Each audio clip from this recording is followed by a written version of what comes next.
தேவனுடைய பிள்ளைகளே, இயேசுவின் நாமத்தில் உங்களை வாழ்த்துகிறேன். எல்லாரும் சேர்ந்து ஒரு பாடலை பாடுவோம். அவர் இல்லாமல் நான் என்றும் இல்லை, அவர் கிருபை இல்லாமல் நான் வாழ்வதில்லை, அவர் இல்லாமல் நான் என்றும் இல்லை, அவர் கிருபை இல்லாமல் நான் வாழ்வதில்லை. என் எண்ணங்கள் பலிப்பதில்லை, என் திட்டங்கள் ஜெயிப்பதில்லை, என் எண்ணங்கள் பலிப்பதில்லை, என் திட்டங்கள் ஜெயிப்பதில்லை. என் இயேசுவில்லாமல் நான் வாழ்வதில்லை, என் இயேசுவில்லாமல் நான் வாழ்வதில்லை, அவர் இல்லாமல் நான் வாழ்வதில்லை, அவர் கிருபை இல்லாமல் நான் வாழ்வதில்லை, அவர் இல்லாமல் நான் வாழ்வதில்லை, கிருபை இல்லாமல் நான் வாழ்வதில்லை. காலை விடுவதில்லை, பொழுது போவதில்லை, காலை விழுவதில்லை, பொழுது போவதில்லை, மாலை வருவதில்லை, என் தாகம் தீர்வதில்லை, மாலை வருவதில்லை, என் தாகம் தீர்வதில்லை. நான் இல்லாமல் நான் என்றும் இல்லை, கிருபை இல்லாமல் நான் வாழ்வதில்லை, அவர் இல்லாமல் நான் என்றும் இல்லை, அவர் கிருபை இல்லாமல் நான் வாழ்வதில்லை. என் எண்ணங்கள் பலிப்பதில்லை, என் திட்டங்கள் ஜெயிப்பதில்லை, என் எண்ணங்கள் பலிப்பதில்லை, என் திட்டங்கள் ஜெயிப்பதில்லை. இயேசுவில்லாமல் நான் வாழ்வதில்லை, இயேசுவில்லாமல் நான் வாழ்வதில்லை, இல்லாமல் நான் என்றும் இல்லை, கிருபை இல்லாமல் நான் வாழ்வதில்லை. ஆண்டவரே, நீங்கள் இல்லாமல் எங்களால் ஒன்றுமே செய்ய முடியாதுப்பா. உங்கள் கிருபை இல்லாமல் நாங்கள் வாழவே முடியாது. இந்த நாள் உம்முடைய கிருபை எங்களை சூழ்ந்து கொள்ளட்டும், வழிநடத்தி காத்துக்கொள்ளும். இயேசுவின் நாமத்தில் பிதாவே, ஆமேன், ஆமேன்.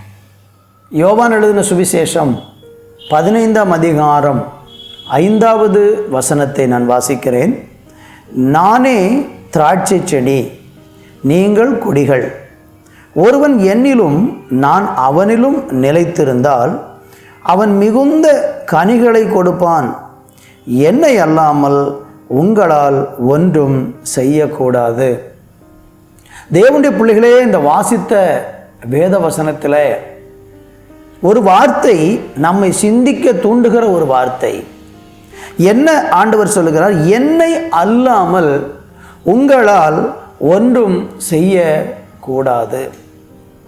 இன்றைக்கி அதிக நேரங்களில் மனிதர்கள் எல்லாரும் நினைக்கிறது, என்னால் நிறைய செஞ்சிட முடியும், ரொம்ப சாதிச்சிட முடியும், நான் அப்படி செஞ்சிருவேன், இப்படி செஞ்சிருவேன், எனக்கு அவங்கள தெரியும், இவங்கள தெரியும், எனக்கு பணபலன் இருக்குது, ஆள்பலன் இருக்குது, ஆரோக்கியம் இருக்கிறது என்றெல்லாம் சொல்லி இன்றைக்கு அநேக மனிதர்கள் தங்களுடைய சுயத்தையும் பலத்தையும் சார்ந்து இன்றைக்கு பெருமை பேசிக்கொண்டு வாழ்கிறதான ஒரு உலகத்தில் தான் நம்ம இருக்கிறோம். அநேகர் அப்படி தான் சொல்கிறாங்க, என்னால் முடியும், நான் அப்படி செஞ்சிருவேன், இப்படி செஞ்சிருவேன், நான் தான் பெரிய ஆளுன்னு சொல்லி தன்னை குறித்து ரொம்ப பெருமை பாராட்டி கொண்டு வாழக்கூடிய மக்கள் இன்றைக்கு ஏராளம் இருக்கிறார்கள்.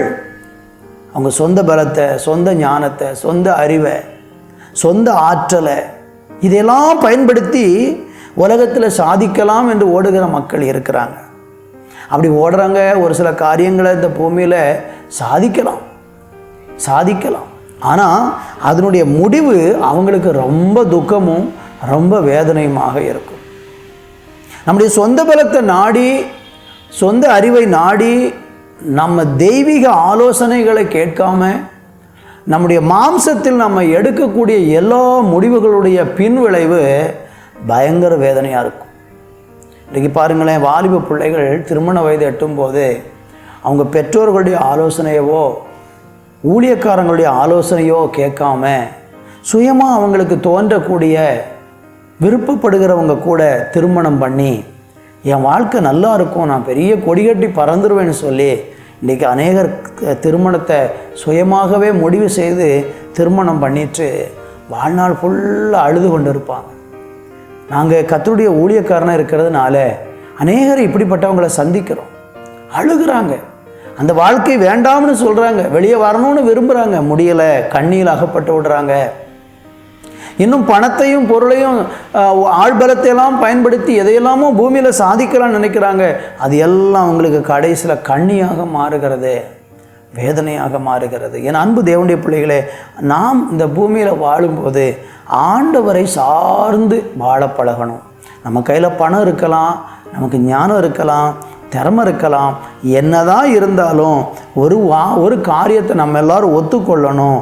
உங்களை அல்லாமல் என்னால் ஒன்றுமே செய்ய முடியாதப்பா என்று சொல்லி நீங்கள் உங்கள் வாழ்க்கையில் உள்ள எல்லா காரியத்திலும் ஆண்டவரை சார்ந்து, ஆண்டவரை நாடி, ஆண்டவரை நம்பி நீங்கள் வாழ்ந்து பாருங்கள். உங்கள் வாழ்க்கையில் வழிகள் பிசகாது, எதிர்காலம் பிரகாசமாக இருக்கும். அதனுடைய பின்விளைவு ரொம்ப ஆசீர்வாதமாக இருக்கும். பின்னாட்களில் நீங்கள் இன்றைக்கி எடுக்கிற முடிவில் பின்னாட்களில் கண்ணீர் வடிக்க வேண்டியது வராது. ஏனென்றால் நீங்கள் கர்த்தரை முன்வைத்து வாழுகிறது நிமித்தம் உங்கள் வாழ்க்கை செழித்திருக்கும். அன்பு தேவ பிள்ளைகளே, இன்றைக்கி அதற்காக நம்மளை அர்ப்பணிக்கலாமா? ஜெபம் பண்ணுவோமா? நல்ல பிதாவே, இந்த நாளில் ஒரு உண்மையை நாங்கள் ஒத்துக்கொள்ளுகிறோம். ஆண்டவரே, எங்களால் ஒன்றுமே கூடாது, உம்மாலே எல்லாம் கூடும் என்று ஆண்டவரே நாங்கள் விசுவாசிக்கிற என்னை அல்லாமல் உங்களால் ஒன்றும் செய்யக்கூடாதுன்னு சொல்லியிருக்கீங்களேப்பா. ஆண்டவரே, நாங்கள் முற்றிலுமாக அதை சார்ந்து உம்மை மாத்திரம் சார்ந்து வாழ கிருபை தாங்க. இயேசுவின் நாமத்தில் பிதாவே, ஆமேன், ஆமேன்.